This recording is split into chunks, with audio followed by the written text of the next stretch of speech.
Hello friends, welcome you all on plants and planet. ये देखिए कितना खूबसूरत प्लांट है आपके सामने। और अभी सर्दी की जो चमचमाती धूप है उसमें क्या ज़बरदस्त शाइनिंग इस पर आई हुई है। सोने के जैसे चमक रहा है। यह एक हैंगिंग प्लांट है, लेकिन मेरे इस टर्टल पोट में भी ये बहुत ही खूबसूरत लग रहा है। और इसका नाम है गाइस चार्ली क्रेपर। और इस चार्ली क्रीपर का बॉटेनिकल नेम है Pilea nummulariifolia. It's quite difficult to pronunciate. Pilea nummulariifolia, let it be. हम इसे चार्ली क्रीपर ही बुलाएंगे, वो हमारे लिए बहुत आसान है। तो गाइस, चार्ली क्रीपर एक हैंगिंग बास्केट प्लांट है और हर्बेसियस प्लांट है ये। जैसे जैसे बढ़ता जाता है चारों तरफ से पोट को एकदम कवर कर लेता है और बहुत ही खूबसूरत लगता है।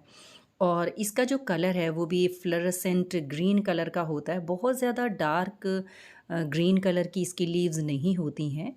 और अगर आप इसकी पत्तियों पर नज़र डालेंगे तो ये आपको देखने में पुदीने की पत्तियों जैसी नज़र आएंगी। अगर इसे पुदीने के पौधे के साथ रख दिया जाए तो बहुत मुश्किल होगा डिफ़रेंशिएट करना कि कौन सा पुदीना है और कौन सा ये चार्ली क्रीपर है। पर एक चीज़ है बहुत ही महत्वपूर्ण, जिससे आप इसे आसानी से पहचान सकते हैं, वो है इसकी स्मेल। चार्ली क्रीपर के प्लांट में किसी भी तरह की स्मेल नहीं आती है। और इसकी जो पत्तियां हैं उनका कलर लाइट ग्रीन कलर का होता है, फ्लोरेसेंट काइंड ऑफ।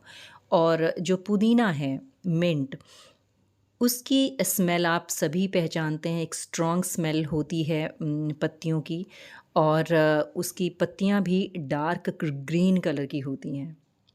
तो ये 2 चीज़ें हैं जिनसे आप आसानी से पहचान सकते हैं। लेकिन अगर बनावट की बात करेंगे तो सेम आपको ऐसी ही लाइन्स इस पर भी उस मिंट पर भी नज़र आएँगी जो कि चार्ली क्रीपर पर है।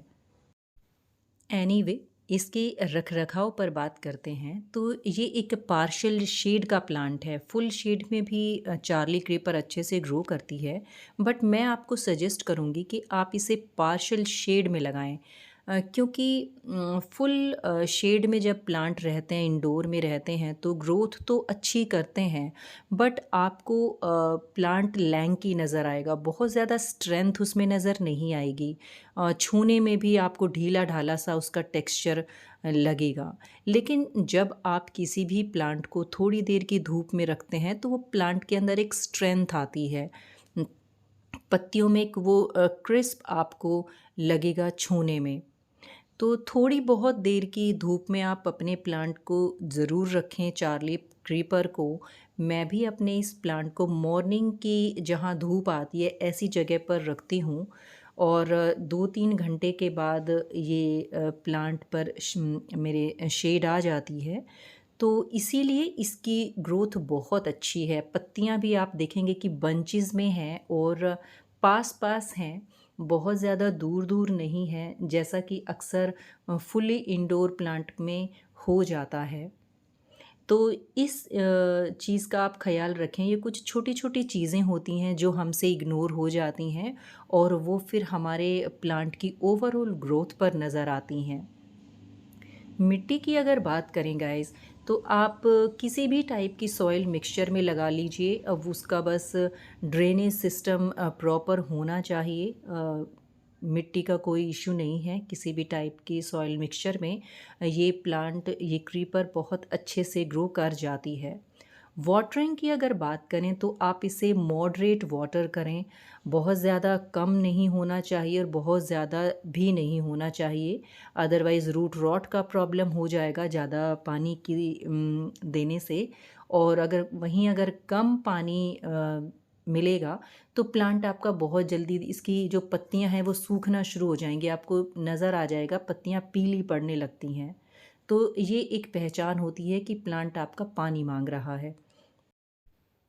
और जाने इसके प्रोपोगेशन के बारे में, तो कटिंग से देखिए बहुत आसानी से लग जाता है। ये एक छोटी-सी कटिंग कभी हवा में ही टूट कर के गिर गई होगी यहाँ मेरे इस पॉट में, और ये भी देखिए जर्मिनेट हो गई है।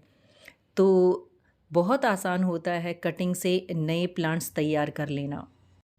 और अच्छा है अगर प्लांट की कटिंग भी होती रहे तो प्लांट जो है वो घना भी होते जाता है। और इस पर पेस्ट को लेकर के अगर बात करें तो मैंने अपने इस प्लांट पर कभी किसी तरह का पेस्ट नहीं देखा है। इन केस अगर आपके प्लांट पर कभी कोई पेस्ट आ जाए इस चार्ली क्रीपर पर, तो आप नॉर्मली जो मैंने आपको होममेड पेस्टिसाइड बताया है वो आप यूज़ करें। उसके लिए आप मेरे वीडियोज़ में जा कर के देख सकते हैं। नीम ऑयल से आप बचें क्योंकि उससे पत्तियों पर डस्ट बहुत जल्दी आ जाती है और पत्तियां खराब होने लगती हैं। तो कैसा लगा आपको ये वीडियो? आप मुझे कमेंट करके ज़रूर बताइएगा। Thank you.